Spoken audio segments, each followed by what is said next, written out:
So, it's day 12. Day 12 since I had my tonsils and uvula removed.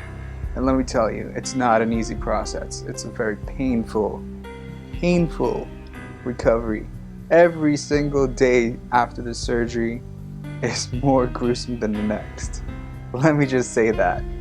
And let me explain how this all began. So, it began basically when I was having some problems with my breathing. I couldn't, I would fall asleep, snore, and just make a whole bunch of noise, aggravate my throat at night, and it was terrible. It got to the point where I would stop breathing in the middle of the night. And, my wife would panic from that. Oh my God, he's not breathing!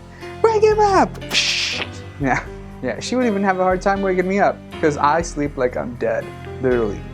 But so anyways, went to the doctor, did a sleep study.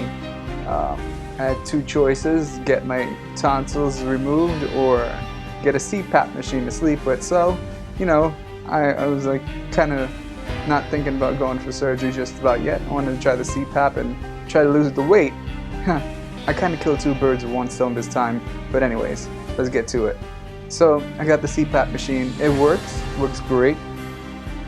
But the thing, it's still kind of painful for me to swallow. But it worked great for the meantime. I would sleep, but there are some nights where I just lazy, or you gotta refill the water in the machine. You gotta maintain it, and sometimes I just don't do that, and I fall asleep without it. And one time, back in September of 2013, this happened to me where I fell asleep without the machine, and well, what happened in the night was I was sleeping, and then I started choking, and I couldn't breathe. When I finally got myself to wake up and realize what was happening, I felt something stuck in my throat. I was like, what the heck is this? It was stopping my airflow basically. So I woke up, ran to the kitchen, grabbed a spoon, stuck it in my mouth just to try and see if I could pull out what was stuck in my throat. Turns out my uvula was going down there. The little hanging punching bag? Yeah, it was that swollen. It was going down my throat and choking me. It was really bad. It was really, really, really bad. That meant that I was probably not sleeping good that night.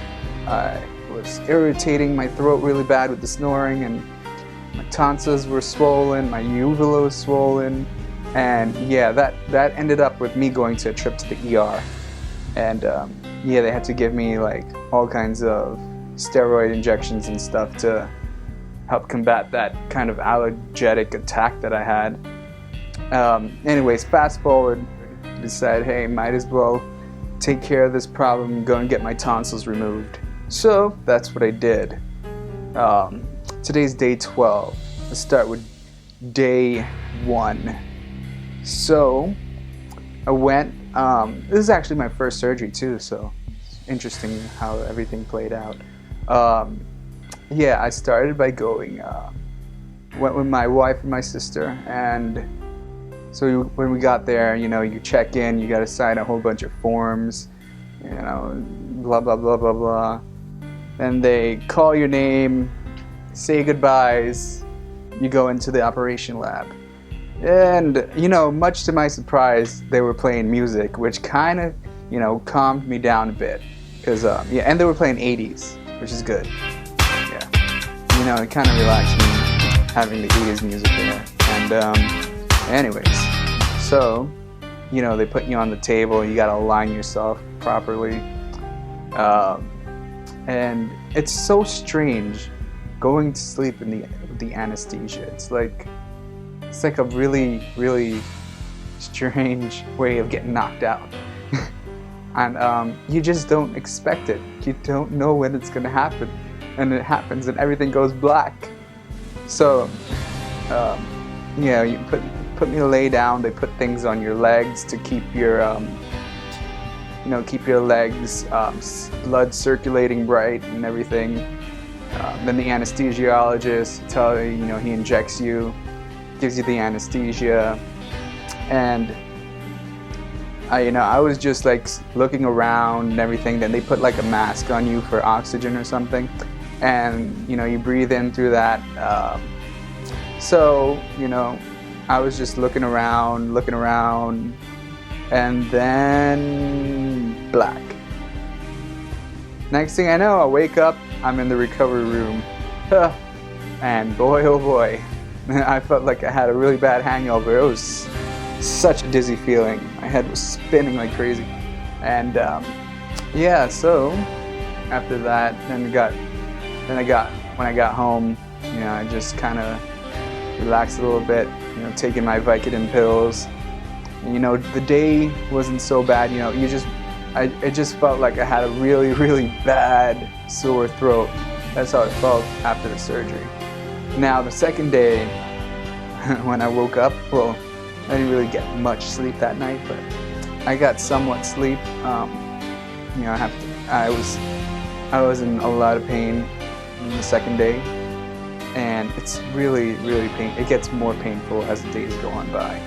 But so I was just in a lot of pain. I was counting the hours, counting every 4 hours to take my next Vicodin. Yeah, because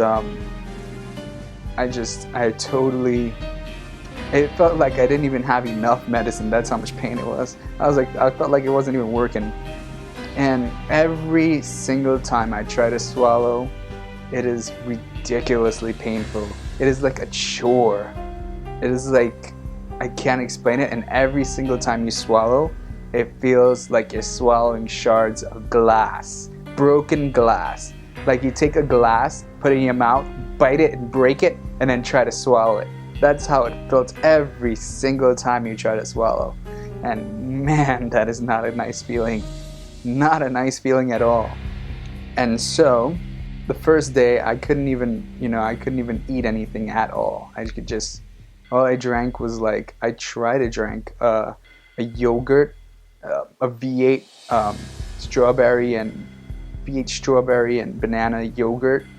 It's like the drinkable yogurts, and it kind of works, but I have to take my time and swallow it slowly. And they say the popsicles and everything, but I don't know.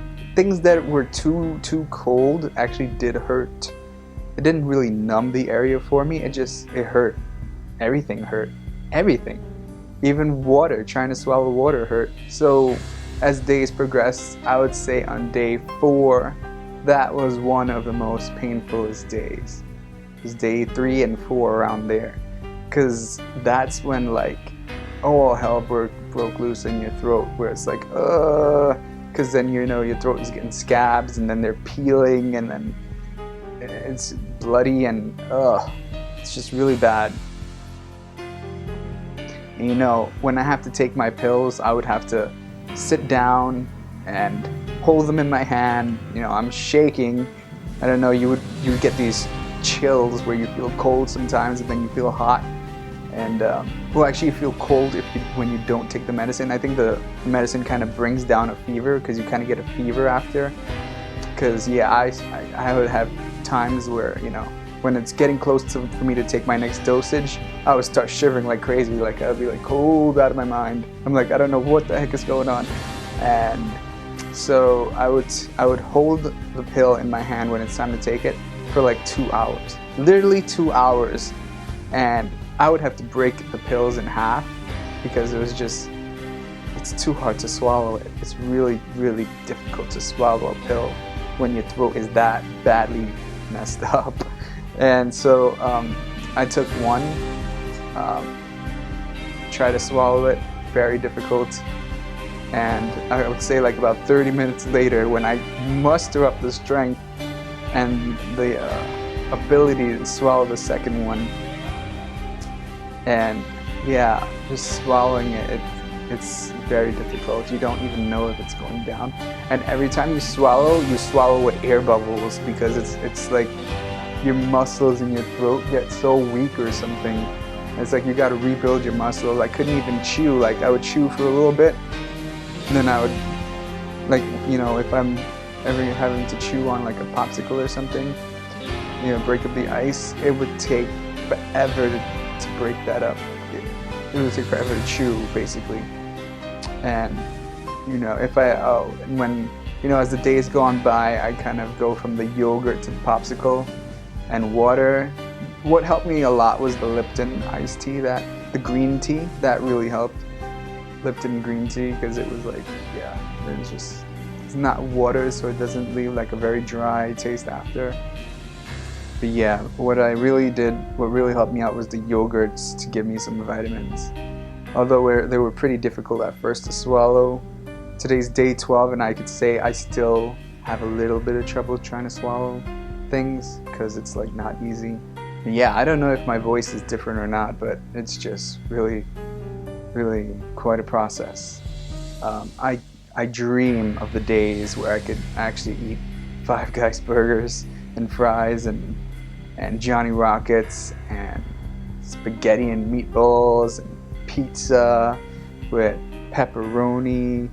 And I watch a lot of food shows now. I don't know why I do it.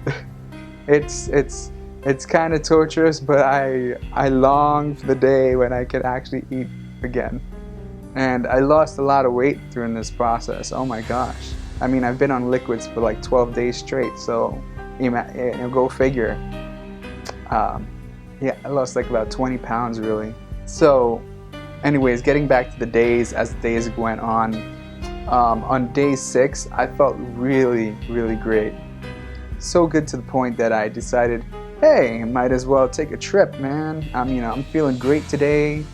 You know, take a small little trip to the market, go to Fordham, pick up something, come right back.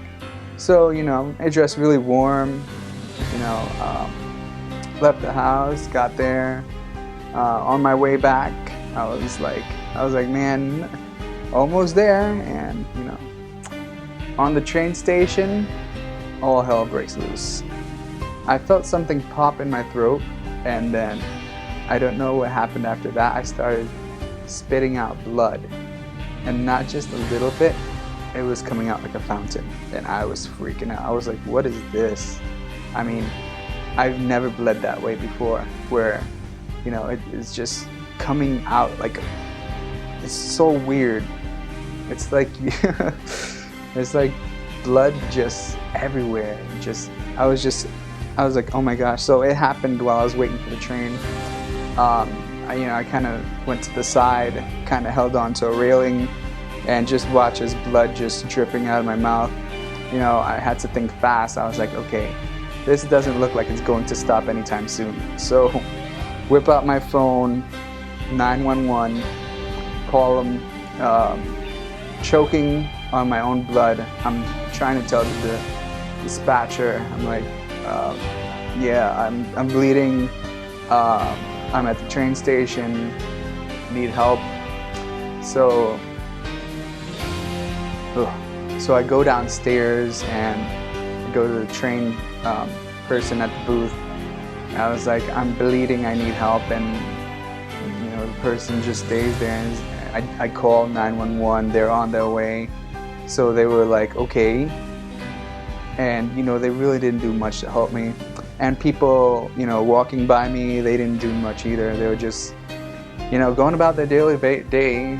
You know, it's just something normal. You see a guy standing, blood gushing out of his mouth, and it's just a regular day, right? So EMTs got me. They gave me something to put over my mouth to spit the blood in, and then, you know, took a ride over to Montefiore. And when I got there, bleeding had stopped, and when the attendant got to me, he checked it out, looked at my mouth and said, okay, I see a really big clot back there, so the ENTs will be with you shortly. So I was waiting, and when the ENT got there, she looked in, she saw the clot, she got some kind of suctioning device, stuck it in my mouth, and oh my god, sucked out the clot and everything. And then the bleeding continued, and this time it did not stop for nothing. She she took a thing with on a gauze or something like that, and stuck it in the back, tried to stop it. She put it in some kind of solution to help it stop the bleeding, but it would not let up. And so, her assistant said, I think we gotta bite the bullet and just take him to the OR. I was like, oh my God, another operation again? So there I am bleeding, and she has to leave to get scrubbed in, and it's such a weird feeling watching your blood as it's being sucked out of you, put into a jar, and you see the jar of blood getting almost just about full of my blood, and I'm freaking out just watching it. I'm getting so distressed from the whole thing, and it's like, wow, I didn't know that this could happen. And what was happening also was my throat was starting to get blocked by the blood clotting, and it would choke me. And then, they need to lay you down to do tests and stuff like an EKG. And it was really, I gave the nurse such a hard time when she tried to do the EKG, because I have the suction thing in my hand, and I'm trying to suck out the blood, but then my throat is closing from the blood clotting as it's going down. Oh my God, it was a disaster. And so, they take me, give me like a cup to spit in, and just the thought of it is just paralyzing, because just before getting to the OR, my body started shaking. I started feeling weak. My hands got cold. Everything felt like it was getting cold. I really don't know how much blood I lost. And it was funny because when the nurse got there, she took more blood from me. She was like, I need to take your blood. I was like, but why don't you take the blood from the bucket over there that has like massive blood? It was so weird. So she took blood so that she could see my blood count, basically, to see if I needed a transfusion. Yeah, because they don't know how much blood I lost, really. Although I know I lost a lot at the train station before the EMS got to me. So they start rolling me. You got to get changed again into a gown. They roll me into the OR, and then I'm back in the OR, and oh my God, it was crazy. This time they were just rushing things. The doctors were everywhere, moving stuff, assistants, anesthesiologists, everybody patched me up, and then they got me all set up, transferred me over to the OR table again, strapped me in, and this was the hard part, because I had to put this, I had the suction thing that was sucking out my blood, and then I had to take it off because they have to put the mask for the oxygen when they put the anesthesia in you again to make you fall asleep. And it was terrible, because then I started choking on my blood really bad. Like, it blocked my airflow. I couldn't even breathe the oxygen, for the anesthesia or whatever. So one of the guys, he put his hand somewhere over here on my throat, and he kind of pushed up something and kind of helped. He just pushed it up, and then I was able to take a few breaths. And then, they're telling me, the anesthesiologist was like, deep breaths, Jimmy, deep breaths. He's a funny Asian guy. And so, I took deep breaths, and then next thing I know, I feel something, rush through me like I'm getting shocked all through my body, working towards the center, and then bam, everything just goes black. Wake up, and wow, they saved me, because I really thought I was gonna die from all that blood loss, man. It was so bad. It was really bad, let's just say. But yeah, once that part was over, woke up again, felt like I had a massive hangover. They gave me like 4 bags of IV, and then yeah, after that was it. I was patched up. They stitched up the area. I think she cauterized it and stitched it up, and that was a really great ENT. She really assessed the whole situation and knew that, the operating room would be the best bet to fix this problem that I was having. And, I think the bleeding, what also contributed to it was that morning, instead of taking the Vicodin, I took 800 milligrams of Advil. So I don't know, that kind of thins your blood a little bit, but probably, I'm not too sure. I'm gonna ask my ENT doctor when I see her on Wednesday. But yeah, so that's that. That was really near-death situation for me, man. Oh my God. And after that, it was again another recovery. As days went on by, I would say like around day 10 and 11, that's when I was actually able to finally down like noodle soup. And since I was able to do it, I OD'd on noodle soup. Today's day 12, the only thing I was able to have so far was noodle soup, and I managed to down cream of wheat. So I feel really good about that because I have been lacking a lot of nutrition these days. And at the end of this video, I'm going to show you what inside my throat looks like. If you don't want to look, you could end the video now because it's a little graphic. It just does not look good. It looks really bad. You'll see before what my throat looked like when it was swollen, and then you'll see the process of each day and what it looked like at the end, which was I stopped at day 10 with the pictures. But yeah, I was just documenting it to see how everything, the whole recovery process. It's not an easy process. It's a very difficult recovery process, very painful. But I'm starting to see the benefits of it because I'm able to breathe at night. I mean, the first thing, as soon as I got out of the first operation, when it was done, was wow. I was just completely able to breathe better. Like I felt all this area was so clear, and it was just awesome. And yeah, so far I haven't slept a night with mask without the machine. So I mean, it's getting better as the nights go on, and I hope it continues to improve. So yeah, that's a little bit about what happened to me these past 2 weeks. And yeah, by God's grace, I'm still here.